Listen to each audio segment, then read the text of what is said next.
Hi everyone, and a different mix of the wrap this week because we've got Greg overseas and I'm in freezing cold Marysville. Went skiing yesterday and took the kids tobogganing and just trying to get my mind off work for a bit. Alright, so it is frustrating out there and I am glad that I am away because what we are seeing is a lot of selling. End of financial year always brings tax loss selling, and what we have noticed is that when there are stocks that haven't had a run, there is only new selling that comes in, and that just means that stocks are drifting downwards and it's very hard to pick runners. But the 180 Markets team is at work and there have been placements this week and we have brought most of them to you this week. As we said, Greg is away and I'm going to do a bit of his macroeconomic analysis. Hello friends, investors. It has been a positive week on the markets because inflation, yes, inflation was a bit better this week. We had numbers of, I'm not sure, but that means that maybe interest rates won't go as high as what we think. Now, what does that mean for markets? Friends? Family? What does that mean? We don't know, but we hope it'll be good. The first raise of the week that we're going to look at is Strategic Energy, SER. They raised $2.5 million at 1.4 cents a share. Now, lovely daughter, we look at the chart. So they haven't really done much over the last year. They have hit highs of 2.5 cents, but the raise price of 1.4 cents represents a pretty cheap entry into the stock. This raise was done by Bells and Cornerstone by ourselves at Ignite Equity. All right, behind the wall that we did at 180 Markets was SGC, SAC Gasco. They raised $630,000 at 0.7 of a cents of a share. They're trading at 0.8. Now, if we zoom into the chart, they had a massive run up about 2 weeks ago. They did farm out part of their cardio project, Cadleo, I think, and that caused massive volume and a big spike, and they've raised money on the back of that. The next raise this week was Stravely Minerals, SVY.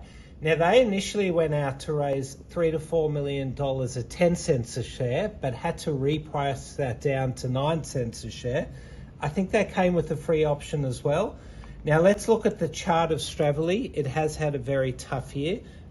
It was trading as high as 30 cents in January. So clearly they were in need of some good news and hopefully this capital raise can turn things around.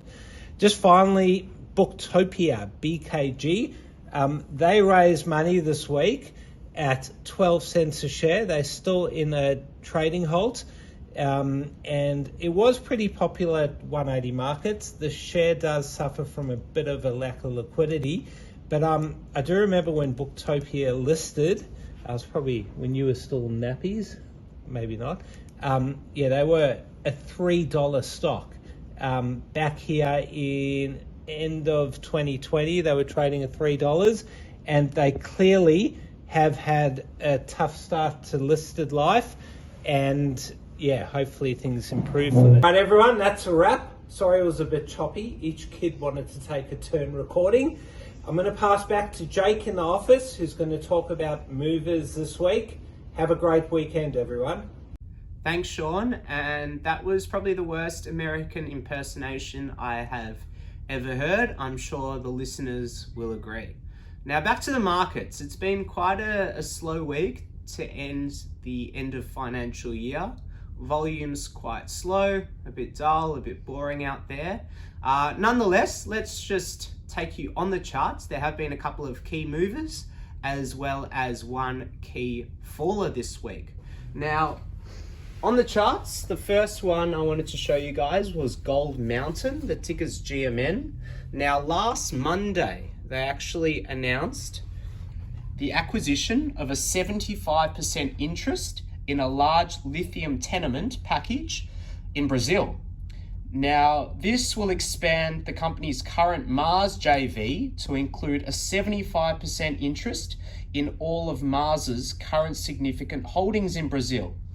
Now, and sort of just foreshadowing the next company, this is a bit of a neurology play because the projects within Mars's package are adjacent to other players such as LRS.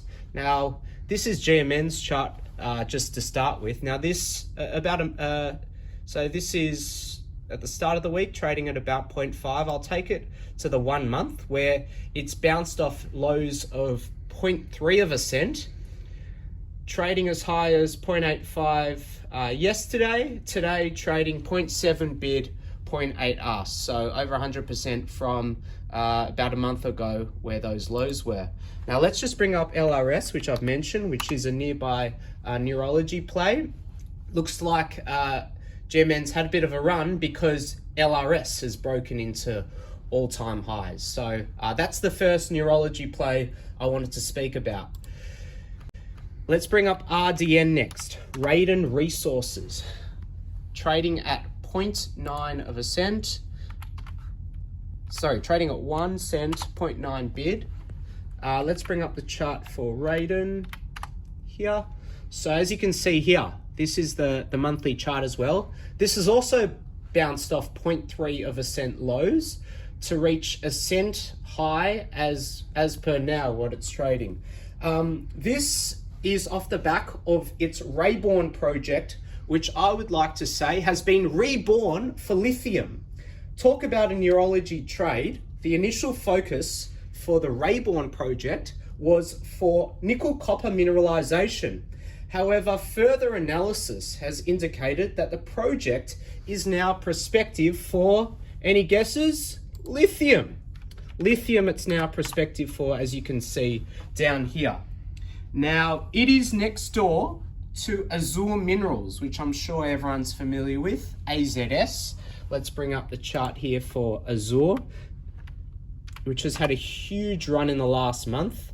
Even before then, let's have a look here, it's trading around 20-30 cents and as high as $1.60, $1.70 of late.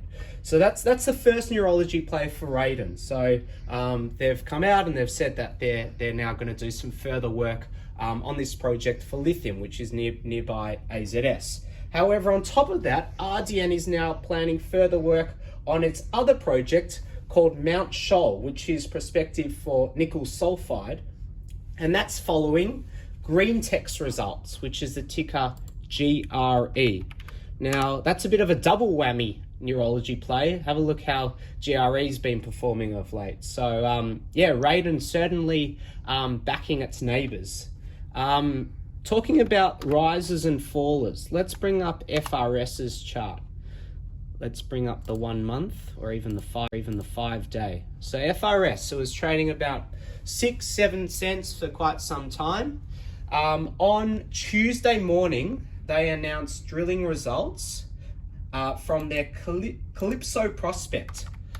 Following those drill results, they went up 200% on Tuesday morning, where they announced thick pegmatites reported in 12 out of the 14 holes that they drilled, up to 63 meters thick, with assays expected in around 6 weeks. The ASX, let's bring up the announcement here. The ASX then sent a little bit of a price query where they said, more information please. A supplementary table then had to be included in the announcement, which didn't seem to impress investors and traders alike. Now, when it halted, I think it was about 24 cents, came out of the halt and plummeted straight away, and it's now trading at 9 cents. And yeah, the share price is more than halved since. One final one I wanted to talk about, IXC. Now, talk about a faller. Yeah, this is a serious faller. So, yeah, they've been planning for phase 3 trial. Everything seemed on track until it didn't, and share price fell from about 46 cents to trading at, where's it trading now? Trading at 20 cents now. The phase 3 clinical trial was slower than expected in terms of enrollment.